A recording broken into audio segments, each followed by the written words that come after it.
அதி அற்புதமான உங்களுக்கு ஒரு அமைப்பு இருக்குது. ஏன் நீங்க பழமுதிர் சோலை அப்படின்னு அர்த்தம். மதுரைக்கு பக்கத்துல கள்ளழகர் கோயில், அந்த அழகர் கோயிலுக்கு மேல இருக்கக்கூடிய முருகனுக்கு பேரு பழமுதிர் சோலை முருகன் பேரு. அறுபடை வீட்டுல இவனும் ஒண்ணுக்குன்னா பழம் சோலைன்னு சொல்லல, கனிகளுடைய சோலைன்னு சொல்லல, பழமுதிர் சோலை அப்படின்னா இதனுடைய உள்ள அர்த்தம் என்ன தெரியுமா? நம்ம மனமாகப்பட்டது ஒரு பழம். அது எப்பல்லாம் முதிர்வு தன்மை கொடுக்குதோ, அல்லது எப்பதான் முரண்பாடா ஏற்படுதோ, எப்பல்லாம் நமக்கு சிரமம் இருக்குதோ, அப்பல்லாம் அந்த சோலைமலை முருகனை போய் சேவிக்கலாம்.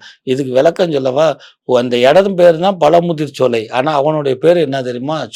சோலைமலை முருகன் பேரு கிடந்து உங்க வாழ்க்கையை வண்ணமயமாக ஆக்கக்கூடியவன்.